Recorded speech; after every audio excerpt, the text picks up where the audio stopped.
चलिए बेटा आज की क्लास शुरू करते हैं। प्रत्येक बच्चे को गुड मॉर्निंग। ठीक है, हम पढ़े थे बेटा त्रिभुज। हाँ, त्रिभुज का आज पढ़ेंगे हम बेटा 10वां सवाल। ठीक है, 10वां क्या कर रहा है इसको देखते हैं। देखो, आपको सवाल करना तभी आएगा जब प्रश्न को सही तरीके से पढ़ोगे। अगर सही से नहीं पढ़ोगे तो जो है प्रश्न का जवाब नहीं आएगा। क्यों? ठीक है सानिया, तो सबसे पहले आप जो है सानिया, आलिया और कामसोएब आप जो है सवालों को पढ़ना सीखो ढंग से। सही है, उसके बाद ही आप करने करो। ठीक है, तो हम पढ़ते हैं। देखो, ए बी सी डी एक समलंब है, सही है, जिसमें ए बी समांतर है सी डी के तथा इसके विकर्ण परस्पर बिंदु ओ पर प्रतिच्छेद करते हैं। दर्शाइए कि ए ओ अपॉन बी ओ बराबर सी ओ अपॉन डी ओ। देखो, दर्शाइए मतलब ये सिद्ध करके लेने का आना है।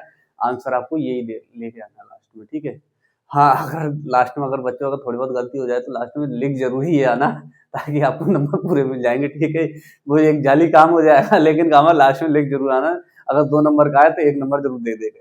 ठीक है, अगर आपसे गड़बड़ हो गया तो बाकी आप पहली बात तो आप कर ही लोगे। ठीक है, तो आप देखते हैं इसका चित्र। पहले सबसे पहले हम चित्र बनाएंगे। समलंब चतुर्भुज कैसा होता है। देखो, आपने देखो जो कैनाल होती है, बैंक, नहर, उसकी जो बैंक होती है वो इसी टाइप की होती है, ऐसे करके, ऐसे। सही है, इसी टाइप से होती है, तो उसी को देखेंगे हम। ठीक, तो हम इसका देखो चित्र बना लेते हैं। सबसे पहले देखो, ये बन गया इसका चित्र। ये देखो, ये होगा इसका ओ बिंदु पर इसके विकर्ण जो है क्या कर रहे हैं, इंटरसेप्ट कर रहे हैं। सही है, ओ बिंदु पर। सही, नीचे लिख दे रहे हैं, वो अच्छा लगेगा नीचे।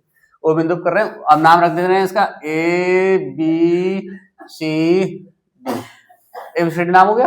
सही है, ये हो गया। अब देखो, इसमें कह रहा था ए बी जो है पैरेलल है किसके, सी डी के। है, दिखाई दे गया। सही है, अब हम क्या करेंगे, इसमें एक पैरेलल लाइन और खींच लेंगे ऐसे करके, ताकि आसानी हो जाए। ये पैरेलल लाइन खींच ली, इसका नाम रख दिया ए, ओ ई। सही है, तो हम लिखेंगे ओ ई जो है यू पैरेलल है किसके बेटा, ए बी के। सही है, ए बी के पैरेलल है, या किसके पैरेलल है बेटा, इसके भी पैरेलल है, सी डी के। सही, या डी सी पैरेलल है। ठीक है, ये बात याद रखते हैं, इन दोनों के क्या है बेटा, पैरेलल है। सही है, समांतर है। ठीक, समांतर है। अब बात करेंगे, देखो बेटा, पहले त्रिभुज। देखो, त्रिभुज तो इसमें कई बनना है, लेकिन हम जिस त्रिभुजों की बात कर लेंगे, 2 ही त्रिभुज ले लो आप। जब इधर लिया है तो इस वाले त्रिभुज और ये वाला त्रिभुज आप ले लो, और इसका आंसर जो है सही तरीके से आप निकाल दोगे फिर। ठीक है, तो हम बात करेंगे त्रिभुज किसके, पहले बात करेंगे त्रिभुज एडीसी की। त्रिभुज ए डी सी में, देखो एडीसी में वही थेल्स प्रमेय लगाएंगे। सही है, प्रमेय जो होती है क्या होती है आपकी, ए अपॉन एडी, ये और ये, मतलब जो जहां 2 समांतर रेखाएं प्रतिच्छेद करती हैं। देखो बच्चों ध्यान दो, जहां 2 समांतर रेखाएं प्रतिच्छेद करते हैं उनके अनुपातों का अनुपात जो होते हैं वो क्या होते हैं, बराबर होते हैं। ठीक है, तो अब देखो इसका, देखो करा आपने, क्या हो जाएगा, ए अपॉन ईडी। सही है, बराबर हो जाएगा किसका, एओ। सही है, एओ अपॉन सीओ। सीओ पर मैं दे रखा, सीओ में लिख दो सीओ। सही है, ये हो गई आपकी समीकरण नंबर 1। ठीक है, इतना तो आपको पता है। ये प्रमेय से हम यहाँ लिख देना, प्रमेय से। ये कहां से लिया हमने बेटा, प्रमेय से। सही, प्रमेय से या रचना से, थेल्स प्रमेय जो है। ठीक है, थेल्स प्रमेय अगले सवाल में मैंने बताई। ये हो गया। आप लिखेंगे त्रिभुज किसकी बात करेंगे, देखो त्रिभुज कर लेते हैं इस वाले की बात।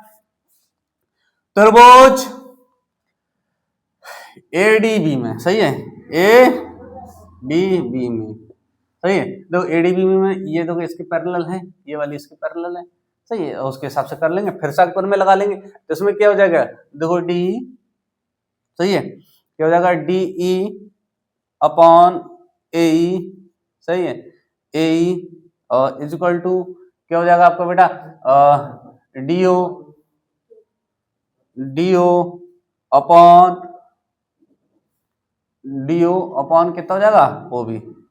सही है, ओ भी दे रखा, या बीओ दे रखा, बीओ करके बीओ में लिख दो, जैसे दे रखा वैसे लिख दो, बीओ। सही है, अब देखो इसको उल्टा कर दो, इसका अनुपात जो है उल्टा कर दो, यहाँ पे भी लिख देंगे आपका क्या, प्रमेय से। किससे, प्रमेय से। दो उल्टा कर दो, बात वही रहती है। ए यहाँ हो जाएगा आपका ए अपॉन डी। सही है, और इक्वल टू क्या हो जाएगा, डी या ई डी। सही है, डी या ई डी एक ही है, सही है, ईडी लिख दो। जब उसमें ईडी लिखा तो हमने यहाँ पर इसको ईडी लिख दिया। ईडी इक्वल टू क्या हो जाएगा, बीओ अपॉन क्या हो जाएगा, डीयू।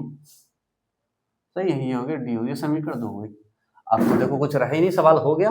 देखो समीकरण 1 बार समीकरण 2 से देखो समझ लो इधर बच्चों, बिल्कुल अब हो गया सवाल। समीकरण 1 बार समीकरण 2 से, समीकरण 1 बार समीकरण 2 से। देखो यहां ध्यान से देखो बेटा, ए अपॉन ईडी, ए अपॉन ईडी एक जैसा लिखा है। जब ये इसके बराबर है, ये इसके बराबर है, तो ये और ये आपस में क्या होंगे, बराबर।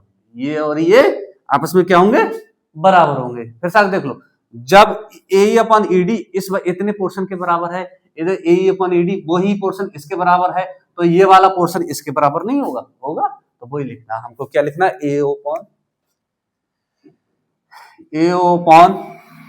सी ओ बराबर, अब क्या लिखना, बी ओ, सही है, अपॉन डी यू। ये अब देखो इसमें देखो, अभी देखो आ गया आंसर, इधर बी ओ है तो इसको इधर भेज दो, इसको उधर भेज दो, सही है, पूरा आंसर हो गया। ठीक है, अब इसको आड़ी काड़ी जो गुणा होती है वैसे करके आप लिख दो, ए ओ अपॉन बी ओ, सही है, बी ओ बराबर जो सी ओ ऊपर चला गया अपॉन डी ओ, ये हो गया। यही आपसे वो क्या करा दिया है, प्रूव्ड करा दिया है, यानी दर्शाई यानी प्रूव्ड करा दिया है। सही है, इस सवाल में किसी बच्चे को कोई दिक्कत तो नहीं हुई है, सवाल आपका जो है कंप्लीट हो गया। ठीक है, सवाल में किसी वजह से कोई दिक्कत नहीं हुई, सोएब देखो सवाल में कोई दिक्कत हुई है, नहीं हुई ना, तो सवाल में तो बिल्कुल पहले सबसे पहले आपने सवाल को पढ़ा, उसके बाद चित्र बना दिया, चित्र बनाने के बाद वही फिर में लगा दी, 2 बार फिर में लगानी है, त्रिभुज आप ले लो, उसमें एक हमने एक ये माना था, सही है, ये समांतर यहाँ पर हम लिख दो चाहे माना, सही है, ये माना हमें क्या कर दिया, ये है क्या है आपके पैरेलल है, सही मान लिया, तो उसके हिसाब से हमने इसको क्या कर दिया, प्रूफ कर दिया। ठीक है, यहाँ पर देखो थोड़ा सा लगाया था तो हमने इसको इधर कर दिया था और इसको उधर भेज दिया था, आपका सवाल जो है बिल्कुल कंप्लीट हो गया। अब मुझे उम्मीद है किसी को सवाल में इसमें दिक्कत नहीं आएगी, सही है, अगर दिक्कत आया तो हमें कमेंट में जरूर बताए, सही है, एक एक बच्चे जो भी अगर दिक्कत आए, अगर कोई सा सवाल हो वो भी कमेंट में लिख दिया करें, हम उस सवाल को जो है पहले बता दिया करेंगे, सही है, ठीक है, हो गया।